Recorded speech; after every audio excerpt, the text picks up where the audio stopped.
हम यहाँ पर भुईवाड़ा पुलिस स्टेशन भिवंडी में हम लोग आए हुए हैं। हम लोग असल में तहरीक ऑल इंडिया तहरीक फ़रोग़ इस्लाम दिल्ली, जो हमारी एक ब्रांच भिवंडी में है, तहरीक फ़रोग़ इस्लाम ब्रांच भिवंडी। तो हमारे कुछ अफराद जो तहरीक फ़रोग़ इस्लाम से ताल्लुक़ रखने वाले हैं, जिन्होंने वो यहाँ पे भुईवाड़ा पुलिस स्टेशन में इसलिए आए हुए हैं क्योंकि 1 सितंबर को नितेश राणे, जिसने अहमदनगर में काम ये किया कि उसने एक सभा बुलाया, जिसमें वो प्रोग्राम में ये था कि रामगिरी को लेते हुए, जिस तरह रामगिरी ने कुछ दिनों पहले नबी पाक सल्लल्लाहु अलैहि वसल्लम की शान में गुस्ताखी किया था, तो उस पर मुसलमानों ने एफआईआर किए, बहुत सारे मामला किए थे।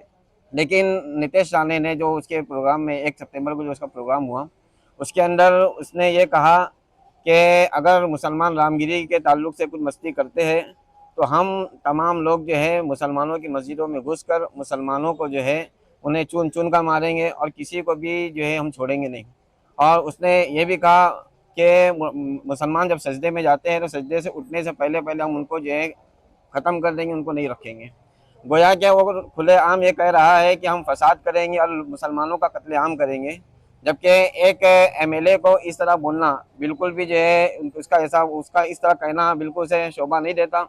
हम तो ये कहेंगे, जैसे हम यहाँ पर आए भुईवाड़ा पुलिस स्टेशन में, यहाँ पे अल्हम्दुलिल्लाह ताला हमने यहाँ पे केस किया, यहाँ पे एफआईआर उसके खिलाफ दर्ज भी हुई, जिस पर उसके खिलाफ जो है कुछ सेक्शन लगाए गए हैं, जो धारा नंबर 302, धारा 351, धारा 352 और धारा 353 ये उस पर धारा लगाई गई है। और हम उम्मीद करते हैं कि पुलिस इसमें ज़रूर एक्शन लेगी और उसको जो है कड़ी से कड़ी सज़ा भी देगी। और हम ये भी जो है पुलिस से डिमांड करते हैं कि जो उन्होंने हमें वादा किया है कि हम उसे जो है सज़ा पहुंचाने की और सज़ा देने की पूरी पूरी कोशिश करेंगे। हम उनकी इस बात पर यकीन करते हुए कि वो उन्होंने जो हमसे वादा किया है तो ज़रूर उसे पूरा करेंगे। और आगे हम उनसे ये भी डिमांड करते हैं कि वो उसे जो है एनएसए उस पर लगाए, ताकि उस पर ऊपर से उस पर जो कार्रवाई की जाए। और हम ये भी डिमांड करते हैं कि एमएलए अगर इस तरह से बात कहेगा तो जाहिर सी बात है जो जनता है उनका दिमाग ख़राब होगा और जो है फसादात बढ़ने के इसमें चांसेस है। तो हम चाहते हैं कि सरकार, बीजेपी सरकार जो है इस एमएलए को, जो जिसका नाम नितेश राणे है, उसके पद को छीने और उसके पद को ख़त्म कर दे।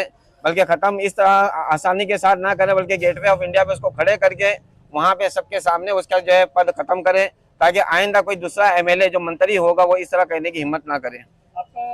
आपकी जो मांग है कि जिस तरह से नीतीश राणे को जो है बीजेपी से हटाया जाए, जी, तो आपका क्या कहना, क्या आपको क्या लगता है कि बीजेपी का ये खुद का एजेंडा है कि नीतीश राणे जो है एक खुद अपनी पर्सनल दुश्मनी निकाला मुसलमानों को?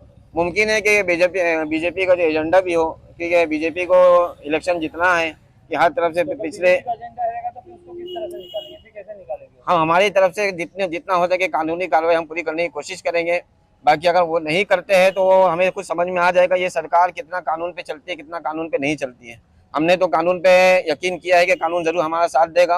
अगर पुलिस यहाँ पे कुछ नहीं करती तो इंशाअल्लाह ताला हम ज़रूर कोर्ट में जाएंगे। आप कुछ नौजवान ही यहाँ पे आए हैं एफआईआर जी, करवाने के लिए आपकी जी। मंजिल के इसमें, तो आपने भिवंडी शहर के कोई मुसलमान नेताओं से बात नहीं की इसके बारे में, इसके संदर्भ में कि इसमें आगे चलकर जो है हिस्सा लिया? तो फिर उसमें हम लोगों ने बात इसलिए नहीं की कि बहुत सारे लोगों के पास जब ये पिछली बार जब हुआ कि उनके पास जब गए तो उन लोगों ने सही तरीके से जवाब नहीं दिया, ना इस तरह हमारी हिम्मत बढ़ाई कि तुम आगे बढ़ो, हम तुम्हारा साथ देंगे। तो इसलिए हम लोगों ने उनसे उम्मीद ही छोड़ दी है कि हमारे जितने मुस्लिम नेता है कि शायद कि कोई इस मामले में साथ दे। तो इसलिए हम लोगों ने जो है उनके पास ना हम उनके पास रुजू हुए, ना हम जाएंगे इंशाल्लाह।